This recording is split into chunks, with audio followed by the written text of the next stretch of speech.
नमस्ते, स्वागत है आपका इस वीडियो में। आज है आपका 13 सितंबर। तो सितंबर नियर अबाउट आपका मिड महीना आ चुका है, तो उसी के साथ साथ अगर चैनल पर नए तो लाइक शेयर सब्सक्राइब कर दीजिएगा।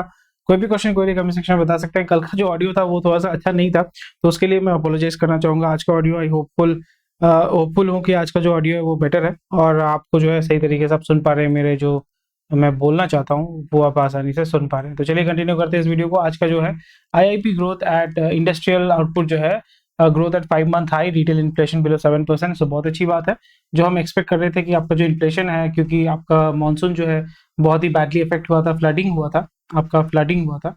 सो फ्लडिंग की वजह से जो आपका रिटेल इन्फ्लेशन है वो हमने एक्सपेक्ट किया था कि वो ग्रो करेगा, बट यहाँ पे बताया जा रहा है कि retail inflation is below 7%, which is very very good. और आईआईपी अगर ग्रो कर रहा है दैट मीन्स हमारा जो इंडस्ट्रियल आउटपुट है या कंजम्पशन जो है वो आपका ग्रो कर रहा है। Manufacturing recovery ahead of festive season, lower vegetable prices. So definitely आपके यहाँ पे टोमेटो का प्राइस अभी कितना है, 200 रुपये से कम हुआ है कि नहीं, 150 रुपये से कम हुआ है कि नहीं, डेफिनेटली मुझे कमेंट सेक्शन में बताइएगा। And that's about it. Food inflation to decline further in September, high frequency indicators suggest better prospects for IIP in August. Uneven monsoon poses risk as for food inflation and growth. Pulses और prices of cereals and pulses may remain high. But हमें देखना पड़ेगा कि यहाँ पे जो pulses है यानी सीरियल्स जो है, यानी आपके दाल जो है, वो आपका प्राइमरीली आपका इंपोर्ट बहुत ही हैवी लेवल पे जो है इंपोर्ट किया जा रहा है। यूएस से आपका इंपोर्ट किया जा रहा है, फिर आपका ऑस्ट्रेलिया से इंपोर्ट किया जा रहा है, यूक्रेन से आपका जो है गेहूं इंपोर्ट किया जा रहा है। सो उसका जो इम्पैक्ट है डेफिनेटली हमें देखने को मिलेगा। सो वेरी इंटरेस्टिंग स्टफ। अगेन आप इसके साथ अग्री करते हैं या नहीं करते? मैं मतलब मुझे तो पता है कि भाई इन्फ्लेशन जो है वो बहुत तगड़े लेवल पे जो है वो ग्रो कर रहा है। इन्फ्लेशन ग्रो करने की वजह से आपका इनकम जो है, इनकम तो आपका मतलब स्टैग्नेंट है या उस तरीके से तो ग्रो नहीं करना है आपका। तो हर महीना 7% 8% तो ग्रो नहीं करता साल भर में अगर हम देखें। सो कंपैरेटिवली अगर आपको 20-30% अगर इंक्रीमेंट नहीं मिलता तो कोई फायदा ही नहीं है। सो इन्फ्लेशन तो उस तरीके से हमारा जो इनकम है उसको कंज्यूम कर रहा है, और हमारा जो परचेजिंग पावर है वो तो उस तरीके से ग्रो नहीं कर पा रहे। सो उसकी वजह से आपका सर्वाइवल आप कर पाओगे। मेन दिक्कत यहाँ पे हो रही है कि आप सर्वाइव कर पाओगे, बट आप जो थ्राइव करना चाहिए कि घर खरीदना है, गाड़ी खरीदना है, वो जो कैपेसिटी है, वो परचेजिंग कैपेसिटी जो है वो आपका कम हो रहा है। The consumer price index CPI also unveiled on Tuesday showed retail inflation slowed down to 6.8% from the 15-month high of 7.4% in July, dropping more than expected as vegetable prices trended lower. So interesting stuff. आपके यहाँ पे कम हुआ है कि नहीं हुआ, definitely मुझे comment section में बताइएगा। सो प्रैट एंड विटनी का इशू जो है वो आपका इंडिगो को भी हिट कर रहा है, hit by engine snacks. Indigo set to lease 22 aircrafts, eyes older A320s after many of its PW fleet grounded. So main चीज अगर आपको पता है, गो एयर जिसका प्राइमरी रीजन जो है, जो कंपनी आपका एनसीएलटी में आपका एडमिट हुआ है, उसका प्राइमरी रीजन ये था कि उन्होंने प्रैट एंड विटनी का जो जेट इंजन था उसका सर्विसिंग वो नहीं कर पा रहे, क्योंकि ये जो कंपनी है प्रैट एंड विटनी बोल के, वो आपका जेट इंजन का सर्विसिंग नहीं कर रहा है, स्पेयर पार्ट जो है वो उसको प्रोवाइड नहीं कर रहा है। इसके वजह से सिंगापुर में आपका जो गो एयर है उसने एक लॉसूट भी फाइल किया था इस कंपनी के अगेंस्ट में। सो वेरी वेरी इंटरेस्टिंग स्टफ। और इसके आप जस्ट सोचिए कि आपका जस्ट दूसरे कंपनी की वजह से आपका कंपनी का दिवाला निकल गया। सो ये आपको दिखाता है कि जो एयरलाइन बिजनेस कितना वोलेटाइल होता है। यहाँ पे कितने सारे वेरिएबल्स होते हैं जिसके ऊपर आपका जो बिजनेस है, वो इंडस्ट्री जो है वो डिपेंड करता है। एक तो है आपका फ्यूल प्राइसेस, एटीएफ जो है, एयर टर्बाइन फ्यूल जिसको बोलते हैं, और एटीएफ जो है उसका प्राइसेस ऊपर नीचे होगा तो फिर आपका कॉस्ट वेरिएबल है। फिर आपका जो एयरपोर्ट के चार्जेस जो है वो भी आपका वेरिएबल होता है। फिर उसके बाद आपका फेस्टिव सीजन में डिमांड ज़्यादा होता है। फिर टिपिकल बहुत बार ये होता है कि जो डिमांड है वो आपका ज़्यादा नहीं होता है, मानसून के टाइम पे टिपिकली लोग ज़्यादा मूवमेंट नहीं करते हैं। सो इतने सारे वेरिएबल होने के कारण आपका एयरलाइन बिजनेस बहुत ही ज़्यादा आपका स्पेकुलेटिव बिजनेस हो जाता है। इसलिए आप देखो कि जितने भी बड़े बड़े कंपनीज हैं, until and unless they are huge company, जैसे एमिरेट्स हो गया, आपका कतर एयरवेज हो गया, उसके अलावा सर्वाइव करना, उसको मतलब ग्रो करना बहुत ही ज़्यादा डिफिकल्ट हो जाता है। इवन सिंगापुर एयरलाइंस भी जो है वो भी स्ट्रगल कर रहा है, जो वन ऑफ द बिगेस्ट बोल सकते हैं एयरलाइनर्स इन दी वर्ल्ड है। इसलिए आप देखोगे जो स्टार एयरलाइंस ऐसे बोलते हैं ना कि Star Airlines we are part of proud partner of proud member of Star Airlines. Star Airlines का मतलब ये होता है कि भाई आप जो है हम भी खाएंगे आप भी खाएंगे, दोनों सब मिलके खाना खाएंगे, वही चीज़ हो जाता है। losing altitude, metal contamination, forcing unscheduled inspection of PW engines. Around 700 PW engines will be recalled by RTX during 2023-2026. Inspection requires up to 300 days per engine. Just सोचिए 300 days per engine, मतलब पूरा एक साल तक जो है आपका जो जेट इंजन है उस पर आपका इंस्पेक्शन चलेगा. Indigo has 135 aircraft, the largest fleet with PW engines. तो आपको अगर पता नहीं है, सब मैं आपको सिंपल भाषा में समझा देता हूँ. एयरलाइन का जो काम होता है उसमें ये होता है कि जो जैसे बोइंग हो गया, एयरबस हो गया, ठीक है, इनका जो है ये लोग क्या करते हैं, ये एयरक्राफ्ट बनाते हैं. एयरक्राफ्ट को उड़ाता कौन है? ये एयरक्राफ्ट को जो उड़ाने वाला जो चीज है, जो ड्राइवर है, इंजन जो अगर हम कहें, इंजन को कहते हैं हम जेट इंजन. तो टिपिकली एयरक्राफ्ट जो होता है वो दो तरीके का होता है. एक होता है prop shaft, propeller shaft. Prop shaft से चलता है, जिसमें आप देखते हो ना ब्लेड, बहुत सारे प्लेन है जिसका आपका ब्लेड निकला हुआ रहता है, बाहर में ब्लेड निकला हुआ रहता है. हेलीकॉप्टर में जैसे ब्लेड निकला हुआ है, उसी तरीके से ब्लेड निकला हुआ रहता है. वो ब्लेड जो है वो घूमता रहता है. इसको हम कहते हैं प्रॉप शाफ्ट. सिंपल भाषा में समझाओ तो प्रॉप शाफ्ट एयरक्राफ्ट. इसमें क्या होता है कि यहाँ पे आपका ये फैन जैसा, ये ओल्ड डिजाइन है, ये ज्यादा एफिशिएंट नहीं होता, इसलिए ज्यादा स्पीड में भी आपका नहीं चलता है और ज्यादा वेट भी नहीं कैरी कर पाते. सो इसलिए आप देखोगे जहाँ पे कम वॉल्यूम है, ट्रैफिक कम है, उस जगह पे आपका प्रॉप शाफ्ट का ये जो प्रॉप शाफ्ट या इस तरीके के जो एयरक्राफ्ट है, पुराने एयरक्राफ्ट, वो इस्तेमाल किए जाते हैं. जेट इंजन जो है, जेट इंजन में क्या होता है आपका, ऑब्वियसली ये अलग टाइप का एक इंजन होता है. इसके अंदर आपका यहाँ पे एक जेट होता है, पीछे एक आपका ब्लेड होता है, सामने एक ब्लेड होता है, और अंदर में जो है वो फ्यूल को उसको थ्रो किया जाता है. फ्यूल उसका एक थोड़ा सा कॉम्प्लिकेटेड प्रोसेस है, वो आपका चलता है. यहाँ पे प्रॉप शाफ्ट जो होता है, यहाँ पे आईसी इंजन, यानी आपके गाड़ी में जो इंजन है वही इंजन आपका टिपिकली इस्तेमाल किया जाता है प्रॉप शाफ्ट जो एयरक्राफ्ट होता है उसमें. बट इसका जो जेट इंजन का जो प्रोसेस है वो अलग होता है. इसमें जब भी आप एयरक्राफ्ट को उड़ाना चाहते हैं तो आपको चाहिए होता है थ्रस्ट. जैसे आप स्विमिंग करते हैं ना, तो आप पानी को पीछे की तरफ फेंकते हैं, तो उसी तरीके से एयरक्राफ्ट में, मतलब एयरक्राफ्ट को उड़ाने के लिए आपको चाहिए होता है थ्रस्ट, मतलब आप हवा को पीछे की तरफ थ्रो कर रहे हैं. तो प्रॉप शाफ्ट में आपका जो थ्रस्ट है वो कम है कंपेयर टू जेट इंजन.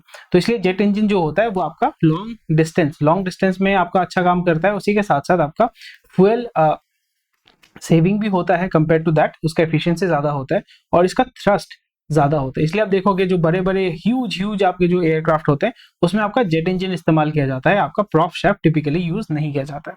इस जगह पे वर्ल्ड में टिपिकली आपके 2-3 कंपनीज ही हैं जो आपका जेट इंजन बनाते हैं. एक है आपका GE जनरल इलेक्ट्रॉनिक्स, एक है आपका रोल्स रॉयस.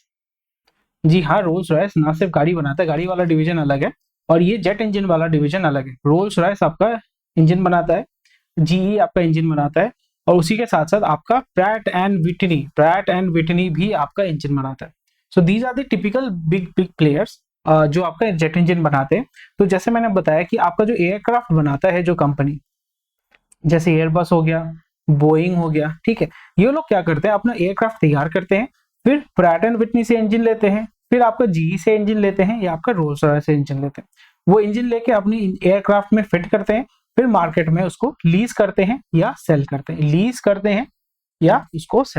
और सेल करने का, लीज करने का, मैं आपको बहुत ज्यादा कंफ्यूज नहीं कर रहा हूँ, क्योंकि इतने सारे टर्म्स होते हैं जो मैं आपको बम्बार्ड करने वाला हूँ कि आइदर जब लीज करते हैं तो वेट लीज होता है और ड्राई लीज होता है. वेट लीज और ड्राई लीज क्या होता है, डेफिनेटली मुझे कमेंट सेक्शन में बताइएगा अगर आपको समझ में आता है तो. सो इसी तरीके से आपको जब भी किसी इंडस्ट्री में आप काम करना चाहते हो, इंडस्ट्री में इन्वेस्ट करना चाहते हो, तो इस तरीके से आपको हर एक चीज जानना पड़ेगा कि कौन माल बेचता है, किस तरीके से जो है इंडस्ट्री ड्राइव कर रहा है, किन किन चीजों पे वो इंडस्ट्री डिपेंड करता है. तो चलिए, बात हमने कर लिया कि आपका जो है A320 नीओ, जो क्योंकि सबसे बड़ा जो फ्लीट है A320 मतलब आपका एयरबस, ठीक है, A320 मतलब एयरबस, और B777 हमारा जो प्राइम मिनिस्टर का जो प्लेन है B77, वो बोइंग का है. बोइंग का स्पेलिंग मैंने ठीक लिखा है, पर जो भी है, बट B77 वाला जो भी आपका नंबर देखने को मिलेगा वो बोइंग का है. एयरबस का A320, A340, ठीक है. तो ये सारे ए वाला जो है वो है एयरबस, बी वाला जो है वो आपका बोइंग. अगर आप मेरे को पूछोगे कि एयरक्राफ्ट बनाने वाले और कितने कितने कंपनी है, बोम्बार्डियर बोल के कंपनी है, बोम्बार्डियर, ठीक है. फिर मैकडॉनल्ड डगलस बोल के कंपनी है. फिर आपका लॉकहीड मार्टिन, लॉकहीड मार्टिन, ठीक है, लॉकहीड मार्टिन आपका जो F-16 बनाता है, जो यूएस वाला कंपनी है। फिर आपका आ जाता है डसॉल्ट, डसॉल्ट, डसॉल्ट अगर आपको पता नहीं, डसॉल्ट जो है राफेल बनाता है, डसॉल्ट। फिर राफेल कहाँ का कंपनी है? फ्रांस का company. If I am not wrong, Bombardier जो है वो ब्राजील का कंपनी है। इंडिया का HAL है, जो दूसरे के साथ ज्वाइंट वेंचर करके करता है। मैकडॉनल्ड डगलस गोरा यूएस का है। लॉकहीड मार्टिन यूएस का है। डसॉल्ट फ्रांस का है। बोइंग जो है आपका यूएस का है। एयरबस जो है आपका यूरोप का है, उसका जो हेड मतलब वो बेसिकली बहुत सारे कंट्रीज में फैला हुआ है। France is the main headquarter of Airbus. चलो, more than 1,000 P&W engines will need to be inspected after the manufacturer found contamination of powdered metal that is used to make the engine, which could lead to cracks. अगर jet engine का blade crack करता है तो फिर इसका efficiency कम होता है। सो बहुत ही बढ़िया और दुखद चीज है कि with 135 planes running on such engines, Indigo has the largest fleet affected due to the safety inspection of this. 45 planes are already grounded, so it's a big deal. 22 aircraft leases have been considered, मतलब उसको replace करने के लिए 22 aircraft वो lease करेंगे, 10 will be short term. Wait lease, जैसे मैंने already बात किया कि ड्राई लीज, वेट लीज, इस पे आपको बात करना पड़ेगा। वेट लीज का मतलब होता है कि उसका जो फ्यूल है, जो भी मेंटेनेंस है, वो आपका वेट लीज जो है वहां पे जो आपको लीज जो आपको देगा, लीज पे जो आपको देगा वो उसको मेंटेन करेगा। बहुत सारे एस्पेक्ट्स होते हैं। और ड्राई लीज करेगा मतलब उसका जो आपको एयरक्राफ्ट दे देगा, चलाओगे आप, भरोगे आप, तेल भरोगे, मेंटेनेंस आपका हेडेक है। The lessor provides an aircraft along with crew and maintenance to मतलब under wet lease the lessor provides an aircraft along with crew and maintenance to the airline। यानी यहाँ पे ये हो जाता है, आपको कॉन्सेप्ट समझ में आ गया। ड्राई लीज और वेट लीज में डिफरेंस क्या है? ड्राई लीज में सिर्फ आपको एयरक्राफ्ट देगा, चलाना आपको है। वेट लीज में आपको पूरा ड्राइवर के साथ, पूरा क्रू के साथ, मतलब उसमें तेल वेल भरने का सारा कुछ है। सिर्फ आप मेरे को कस्टमर दोगे, मेरे को भाड़े पे दोगे, भाड़े का जो मतलब कस्टमर आप मेरे को दोगे, मैं कस्टमर को पॉइंट ए से उड़ा के पॉइंट बी तक लेके जाऊंगा। आप उसका जो खर्चा है, मतलब मेरा खर्चा मेरे को आप दे देना, फिर आपका जो खर्चा है, आपका जो भी पैसा है, आप खुद बना लेना। तो इसी तरीके से एयर लाइफ, मतलब अभी जो है ये न्यूज के माध्यम से, आजकल का वीडियो मैं थोड़ा सा अलग फॉर्मेट में तैयार इसलिए कर रहा हूँ क्योंकि जो भी इंपॉर्टेंट न्यूज है उसको मैं कवर कर रहा हूँ, उसी के साथ साथ वहाँ पे बहुत ही ज्यादा अंदर में घुस जा रहा हूँ। तो ये फॉर्मेट अगर आपको सही लगता है मुझे कमेंट सेक्शन में बताइएगा। जैसे अभी जो मैंने आपका न्यूज कवर किया, hit by engine snag, IndiGo set to lease 22 aircraft. यहाँ पे मैंने पूरा, अगर आपने स्टार्टिंग से देखा है तो पूरा एयरलाइन बिजनेस के बारे में आपको मोटा मोटी एक आइडिया हो जाएगा और आपको ये समझ में आ जाएगा भाई प्रैट एंड विटनी एक कंपनी की वजह से आपका जो है इतना ज्यादा प्रॉब्लम हो रहा है, और इसके साथ इसको किस तरीके से मिटिगेट कर रहे हैं। यहाँ पे तो इंडिगो अपना पूरा जो है वो तो एनसीएलटी में तो डेफिनेटली जाएगा नहीं, तो वो क्या करेगा, वो दूसरे जगह से जुगाड़ करेगा, दूसरा जो है गाड़ी यानी एयरक्राफ्ट लेके आएगा। पर गो एयर भी ये कर सकता था, पर गो एयर ऑलरेडी वो चाहते थे कि भाई हम जो है आईपीओ में जाएंगे, तो आईपीओ के पहले अगर ये सारी चीजें होती है, कांड होता है, तो फिर बहुत दिक्कत है। तो इसलिए उन्होंने एनसीएलटी में, क्योंकि उनका जो डेट था बहुत ज्यादा था, उसको पे बैक करना था, तो इसलिए उन्होंने सोचा कि ये हमारे पास ऑप्शन है, ये हमारे पास एक एक्सक्यूज है, चलो हम लोग एनसीएलटी में घुस के निकल जाते हैं। बहुत बढ़िया, बहुत ही बढ़िया। P firm Actis eyes up to 2000 crore fund raise through roads InvIT, जिसको हम बोलते हैं। Global P firm Actis is set to be looking at monetising a portfolio of operating road assets that it owns in India through InVIT, potentially raising as much 1,500 to 2,000 crore. Last year, Actis acquired the portfolio of 6 roads from Wellspun Enterprises for enterprise value of 6,000 crore। मतलब धंधे पे धंधा चल रहा है भाई। वेलस्पन जैसे आपको पता है ये पंजाब बेस्ड कंपनी है, बहुत ही तगड़ा ये लोग काम कर रहे हैं। ये लोग पाइप के बिजनेस में है, स्पन पाइप के बिजनेस में है, बेसिकली पाइपलाइन जो है उसका तैयार करते हैं। सऊदी में और मिडिल ईस्ट में जो पाइपलाइन का काम कर रहे हैं, बहुत बड़े बड़े ऑर्डर इन्होंने उठाए हैं। वेलस्पन का आपका एक टेक्सटाइल का बिजनेस भी है, आपने डेफिनेटली वेलस्पन का टावल ये सारी चीजें देखे होंगे, जिसके ब्रांड एम्बेसडर हमारे अमिताभ बच्चन जी हैं।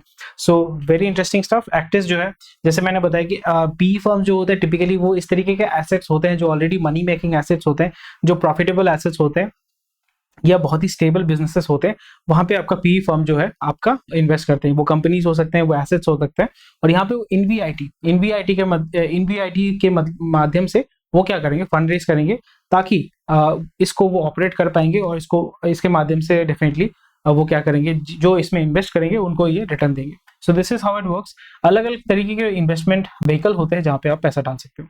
No duty cut on US apples and almonds. तो अगर आपको पता नहीं है कि जो आप एलमंड खाते हैं, वो टिपिकली आपका कहाँ से आता है आपको पता है? कैलिफोर्निया से। कैलिफोर्निया से। और कैलिफोर्निया जो है, कैलिफोर्निया में हर साल जो है आपका सूखा आता है, सूखा। सूखा आता है, सूखा का मतलब होता है कि ड्राई स्पेल, ड्राउट टाइप का होता है।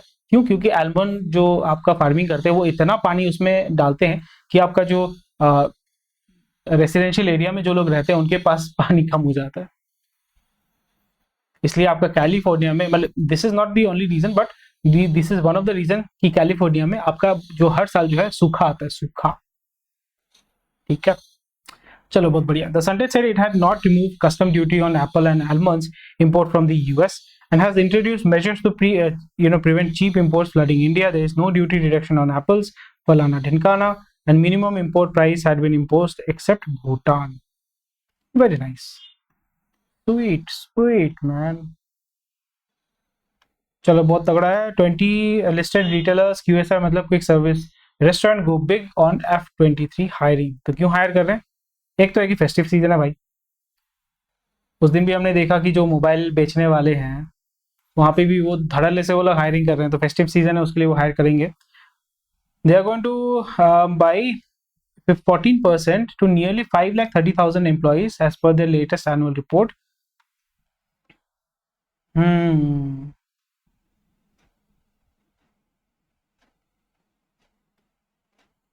रक्षाबंधन और ओणम मतलब बेसिकली फेस्टिव सीजन के लिए भाई ये लोग एकदम धड़ल्ले से प्रिपरेशन कर रहे हैं। Very nice, sweet sweet man, sweet. But यहाँ पे वही है, आपको दो चीज़ देखना पड़ेगा, एक है परमानेंट एम्प्लॉय और एक है कॉन्ट्रैक्चुअल एम्प्लॉय। पर परमानेंट एम्प्लॉय में ये होता है कि आपका डेफिनेटली इसमें बेनिफिट्स होते हैं, आपका कंपनी का लायबिलिटी बहुत ज़्यादा होता है। कॉन्ट्रैक्चुअल में क्या होता है कि कंपनी का लायबिलिटी बहुत कम होता है, और ये ज़्यादातर कंपनी आपका कॉन्ट्रैक्चुअल एम्प्लॉयज़ को हायर करना ज़्यादा प्रेफर करते हैं, क्योंकि एक परमानेंट एम्प्लॉय को हायर करके उसको फायर करना बहुत ही ज़्यादा हेडेक होता है, आपको कंपनसेशन ये सारी चीज़ें देनी पड़ती है। तो अगर आप शॉर्ट टर्म हायर करना चाहते हैं, definitely contractual employ is a better bet. ठीक है, अगर आप शॉर्ट लॉन्ग टर्म के लिए करना चाहते हैं, देखते हैं थोड़ा सा सीनियर पोजीशन है, सुपरवाइजर लेवल का है, तो फिर तब आप परमानेंट लेवल पे परमानेंट प्रोफाइल के लिए उसको हायर करने की कोशिश करते हैं। SBI 52 million formal jobs created in last 4 years. India created 52 million formal jobs in last 4 years. 47, अच्छा 47% were first jobs. वाह, बहुत बड़ा नहीं है। फर्स्ट जॉब मतलब जिसका पहला पहला प्यार जैसा होता है, पहला पहला जॉब लगा हुआ है। Very interesting stuff. पहले पेज में अपना 17 मिनट निकल गया यार। तो आजकल ये हो रहा है, मैं ये देख रहा हूँ कि भाई पहले पेज में अपना 17-15 मिनट निकल जाता है। सो ये जो फॉर्मेट है, मुझे डेफिनेटली कमेंट सेक्शन में बताइएगा कि आपको पसंद आ रहा है कि नहीं आ रहा है। क्या आप चाहते हैं कि जस्ट थोड़ा बहुत कवर करके निकल जाऊँ, या इन डेप्थ घुसूँ उसमें, ताकि आपको पूरा एकदम मतलब गोरा चिट्टा मतलब डिटेल्स में आपको बता दूंगा कि भाई इसमें होता क्या है, किस तरीके से क्या क्या, और आपको भी सुनने में मजा आता है, मेरे को भी बोलने में मजा आता है, क्योंकि मेरे लिए ये आपका रिफ्रेशर कोर्स हो जाता है कि भाई अच्छा ये चीज़ होता है, अच्छा वो चीज़ होता है, क्योंकि दिमाग में इतना डेटा घुसा हुआ है ना, उसको अगर आप चर्न नहीं करेंगे, उसको आप प्रोसेस नहीं करेंगे, वो अगर कोने में बैठा रहेगा तो वो कुछ देर बाद वो विलुप्त हो जाता है, वो गायब हो जाता है, फिर उसको फीड करना पड़ता है। So that is an headache. चलो बहुत बढ़िया। Third annual international climate summit, ये तो बहुत तगड़ा चीज़ है। Green hydrogen, biofuel, renewables, Indo Nordic. इस पे हमें ध्यान रखना पड़ेगा। दिल्ली वाले बंदों का ना बहुत फायदा है कि भाई दिल्ली में जाके डायरेक्टली जाके घुस के ये लोग देख सकते हैं भाई हो क्या रहा है। बहुत कुछ जानने को सीखने को मिल रहा है। ऑल्दो यहाँ पे हाइब्रिड मोड पे बोल रहे हैं, बट स्टिल आप जाके वहाँ पे नेटवर्किंग कर सकते हैं, सीख सकते हैं, जान सकते हैं। और यहाँ पे अपना PUC वाला बंदा लोग भी घुसा हुआ है, Indian oil, MRPL, ONGC, Dalmia, NHPC भी यहाँ पे रिन्यूएबल में घुसा हुआ है। मतलब NHPC तो रिन्यूएबल ही है, हाइड्रो इलेक्ट्रिक पावर। वेदांता नहीं है, वेदांता पैसा नहीं दे रहा है क्या? क्या बात है, वेदांता नहीं दे रहा है। नायारा तो आपका रशिया है। DCM श्रीराम, श्रीराम भी घुसा हुआ है, बहुत अच्छी बात है। एक्ट में मध्य प्रदेश, अच्छा, चलो बहुत बड़ी बात है, बहुत ही अच्छा चीज़ है, बहुत ही अच्छा चीज़ है। Trudeau refused India's offer to fly him back. So right now आप समझ सकते हैं कि आपका political situation in Canada is very very desperate, और यहाँ पे जो है एक्सट्रीमिस्ट जो एक्टिविटीज़ हैं कनाडा में बहुत अच्छे तरीके से ग्रो करेगा। और हम देख सकते हैं जैसे आपका पहले पाकिस्तान में आपका ट्रेनिंग कैंप देखने को मिल रहा है, उसी तरीके से वी कैन एक्सपेक्ट दैट कुछ सालों बाद, क्योंकि आपको अगर पता नहीं है कनिष्क बॉम्बिंग, प्लीज इसको आप पढ़िए, कनिष्क बॉम्बिंग क्या था। टिपिकली ज़्यादातर लोगों को कुछ पता ही नहीं कनिष्क बॉम्बिंग क्या होता है, फिर भी मैं आपको यहाँ पे एक ट्रेलर एपिसोड दे देता हूँ। सो कनिष्क का बॉम्बिंग अगर आपको पता नहीं है, बहुत ही इंपॉर्टेंट चीज़ है, आपको ये जानना चाहिए। Air India flight 182 of Air India, ये Montreal, London, Delhi, Bombay route में चलता था 1985, मेरे पैदा होने के बहुत साल पहले। इसमें क्या था कि बम लगा के उड़ा दिया गया था, और ये आयरलैंड के ऊपर ये फटा था, और इसमें जितने भी सारे लोग थे, 329 लोग थे, वो मारे गए थे। उसमें 268 कैनेडियन थे, 27 ब्रिटिश थे, 24 इंडियन थे, और इसमें कोई सर्वाइवर नहीं था। इसका कोई सर्वाइवर नहीं था, और यहाँ पे इसका जो मलबा है वो, उसमें भी आपका ज़्यादातर बॉडी ये सब कुछ नहीं मिले थे। तो यहाँ पे बॉम्बिंग किन्होंने किया था? बॉम्बिंग किया था आपका खालसा, बब्बर खालसा ने। बब्बर खालसा, अगर आपको पता नहीं है, Babbar Khalsa is the armed group, or if I might say Sikh militant organization as per the Wikipedia, which claims to create independent Sikh nation of Khalistan। तो अगर आपको पता नहीं, खालिस्तान, जैसे आपको पता है, खालिस्तान का मतलब होता है खालिस, खालिस मतलब होता है प्योर स्थान। पाकिस्तान का मतलब होता है पाक, पाक मतलब इज प्योर। पाकिस्तान, पाकिस्तान। तो अगर आपको कोई पूछता है पाकिस्तान का मतलब क्या है, तो पाकिस्तान का मतलब पाक स्थान, मतलब पाक एक जगह जो पाक है, ठीक है, जो प्योर है, उसको पाकिस्तान कहते हैं। खालिस्तान का मतलब खालिस, खालिस दूध, खालिस घी, खालिस मक्खन बोलता है ना, तो खालिस्तान इज द मीनिंग। अगर कोई पूछता है खालिस्तान का मतलब क्या होता है, सो ये आपको समझ में आ गया। सो बब्बर खालसा ने ये आपका काम किया था। सो यहाँ पे जो जो इन्वॉल्व थे, वो जर्मनी में भी पकड़े गए थे, फिर आपका कनाडा में भी पकड़े गए थे, और बहुत लोग जो पकड़े गए थे वो आपका दे आर राइट नाउ, उन्होंने अपना जो सेंटेंस है वो कंप्लीट करके वो अभी बाहर आ चुके हैं। सो अगर आपको पता नहीं है, ये जानना बहुत ही ज़्यादा ज़रूरी है। 1985 1980 से आपका ये चल रहा है, 1970 से आपका चल रहा है। तो इस जगह पे ट्रूडो बाबू ने बोला कि नहीं, हम इंडिया से हेल्प नहीं लेंगे, because of its own political, आप बोल सकते हो कि वीकनेसेस, आप बोल सकते हो मजबूरी बोल सकते हो, ठीक है। सो ये हमारे देश के लिए एक्चुअली बहुत ही अच्छा है, क्योंकि चाइना के साथ आपका कनाडा का रिलेशन उतना अच्छा नहीं है, क्योंकि जो हुआई है, आई थिंक हुआवे बोलते हैं ना, हुआई बोलते हैं, जो भी बोलते हैं, बट हुआवे में जो था, हुआवे कनाडा अरेस्ट, ठीक। सो यहाँ पे बहुत अच्छा चीज हुआ था, वो ये है कि हुआवे, जैसे आपको पता है कि चाइनीज गवर्नमेंट ओन्ड है, डेफिनेटली आपका पब्लिक कंपनी है या बड़ा कंपनी है। सो कनाडा ने क्या किया था, कनाडा ने आपका मेंग वांजो को अरेस्ट कर लिया था, क्योंकि वो कनाडा में आई थी। तो इसके बाद क्या हुआ कि मेंग वांजो कौन है? मेंग जो है वो जो हुआ भी उसका मालिक का बेटी है। वैंकूवर में इसको अरेस्ट करके यूएस में भेज दिया। सो फिर चाइना ने भी पकड़ लिया भाई कनेडियन को, फिर तू मेरा पकड़ेगा, तेरा दो पकड़ेंगे, फिर मेंग को छोड़ दिया, छोड़ के वो निकल जाएगी। हमेशा आपको ध्यान रखना है, rich people never go to jail. So very very interesting stuff. तो कनाडा ने चाइना को भी भड़काया है, इंडिया को भी, आपको पता ही है क्या क्या सब हो रहा है। सो बहुत ही अच्छा चीज़ है, और इस जगह पे यहाँ पे एडवांटेज ये हो रहा है कि Canada is getting corner, US फिर आपका बड़ा भाई बन के इंडिया के साथ दोस्ती कर रहा है, चाइना के साथ निगोशिएट कर रहा है। तो फिर ये कनाडा का जो डोमिनेंस था, कनाडा का जो डोमिनेंस था, या आपका बोल सकते हैं कि it's a very big country and it's the छोटा भाई ऑफ यूएस। तो उसका जो डोमिनेंस है वो ग्लोबल एस्पेक्ट में बहुत कम हो जाता है। तो नथिंग टू बी हमारे पॉइंट ऑफ व्यू से हमें कोई फर्क नहीं पड़ता है, एज ए इन्वेस्टर भी मेरे को कोई फर्क नहीं पड़ता है, but this is how politics works and या वेरी इंटरेस्टिंग स्टफ। तो Tata unit makes 463 crore mobile parts in financial 23, बहुत अच्छी बात है। So big deal bro. जैसे टाटा ने आपका एक टाई अप किया ना फॉक्सकॉन के साथ आईफोन बनाने के लिए, सही है यार, बहुत सही है,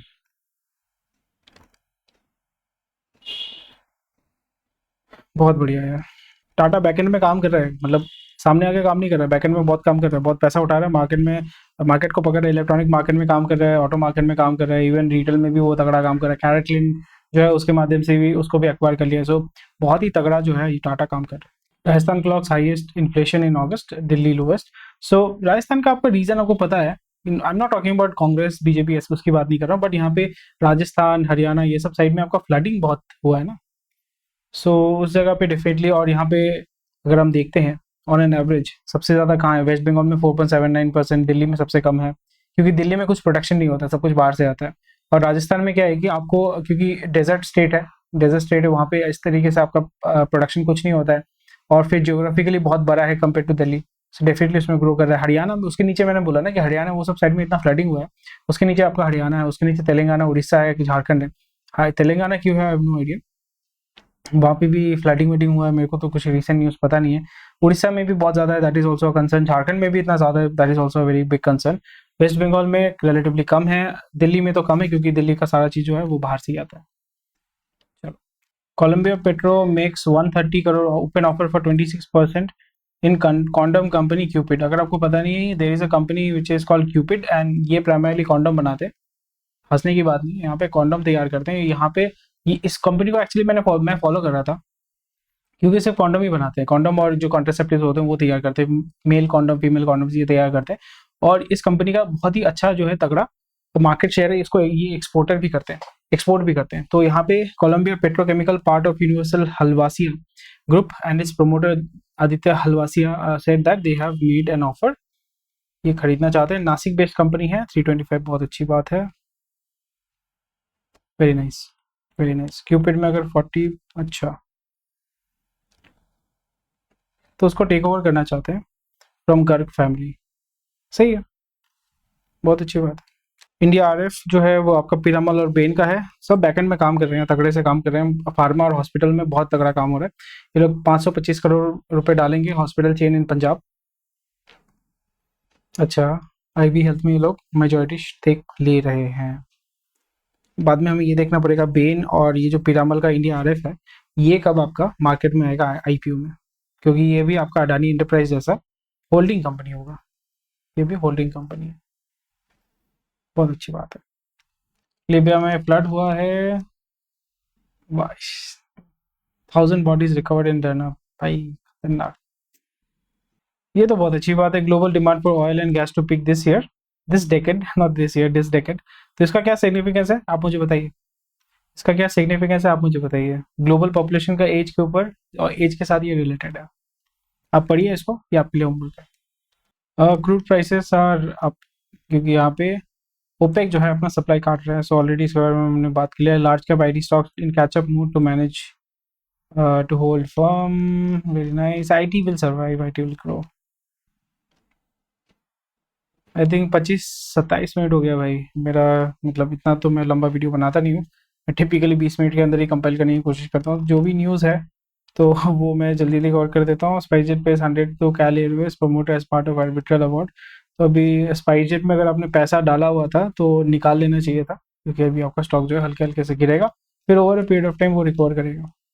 but that company itself is very good company, but उसका इंडस्ट्री ऐसा है, कंपनी का मैनेज मतलब कंपनी के ऊपर डेट इस तरीके से है, उसको सर्वाइव करना, उसको ग्रो करना डिफिकल्ट है भाई। ये तो डेंजर है। Total share of EIML workforce in telcos at 20% in just a year. सोचो भाई, रिप्लेसमेंट करेंगे ये लोग तगड़े से।